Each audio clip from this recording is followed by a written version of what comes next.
소연 씨는 남편에게 지나칠 정도로 의존한다. 남편이 출장을 가서 혼자 있게 되면 불안해지고 아무것도 할 수 없을 만큼 무기력해진다. 남편의 결정에 따라야만 마음이 놓인다. 그래서 사소한 일부터 중요한 일까지 모두 남편이 결정해주기를 바란다. 현우 씨는 조금만 기분이 상하면 잠수를 탄다. 상대방에게 자신의 기분을 설명하는 것보다 아무 말도 없이 연락을 끊는 것이 편하다. 시도 때도 없이 잠수를 타는 바람에 A는 물론 친구들도 현우 씨에게서 멀어졌다. 현우 씨의 인간관계는 점점 망가졌다. 42년차 심리상담가 리즈 브루보에 따르면 두 사람은 모두 가면을 쓰고 있다. 어린 시절 겪은 상처는 어떻게든 발현되는데 그 상처를 가리기 위해 무의식 중에 가면을 쓰고 가면이 시키는 대로 행동하는 것이다. 자신이 무의식 중에 쓰는 가면이 무엇인지 모른 채 내 안의 상처를 제대로 치유하지 않으면 몇 번이고 같은 실수를 저지르며 또 아파하게 된다. 만약 자신이 이해할 수 없는 행동들을 반복한다면 가면을 쓰고 있는 건 아닌지 확인해 봐야 한다. 사람들이 쓰는 5가지 가면 중 3가지의 특징을 살펴보자. 첫 번째, 버림받을까봐 항상 불안한 사람, 의존하는 사람의 가면. 연애를 시작하면 이별당할까봐 불안해하거나 혼자 있는 것을 극도로 두려워하는 사람들이 있다. 이런 사람들은 어릴 때 버림의 상처를 입은 경우가 많다. 동생이 태어났을 때 부모의 관심이 동생에게 향하면 첫째는 버림받았다고 느낀다. 부모가 말없이 자주 사라지는 경우에도 아이는 버려졌다고 느낀다. 부모가 금방 돌아와도 한 번 각인된 감정은 지워지지 않는다. 아이는 다시는 버림받지 않기 위해 무의식 중에 의존하는 사람의 가면을 쓴다. 다양한 방법으로 부모의 관심을 끌려고 애쓴다. 이런 아이는 어릴 적부터 아프다는 말을 자주 한다. 꾀병을 부려서라도 부모에게 보살핌을 받을 만큼 자신이 중요한 존재라는 것을 확인받고 싶기 때문이다.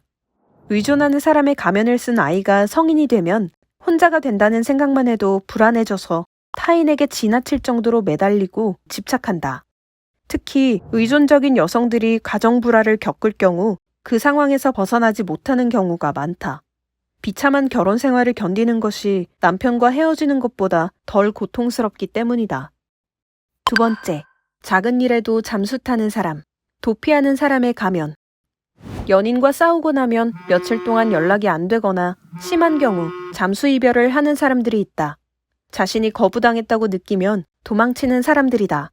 이런 사람들은 어릴 때 부모의 말투나 태도에서 거부당한 상처를 입은 경우가 많다. 예를 들어 아이가 부탁을 했는데 엄마가 신경질적인 태도로 대답하면 아이는 자신이 거부당했다고 느낀다.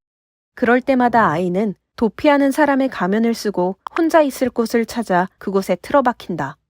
도피하는 사람의 가면을 쓴 아이가 성인이 되면 괴로운 일이 있을 때마다 도망치거나 숨는다. 도망치면 거부당할 일이 없다고 믿기 때문이다. 하지만 그럴수록 존재감은 흐려지고 인간관계는 끊어져 버린다. 그 결과 더 고독해지고 또다시 거부당했다고 느끼게 된다. 세 번째, 부당함은 절대 못 참는 사람, 완고한 사람의 가면. 부당한 대우를 받으면 참지 못하고 분노에 가까울 정도로 폭발하는 사람들이 있다. 이들은 어린 시절 부당함의 상처를 입은 경우가 많다.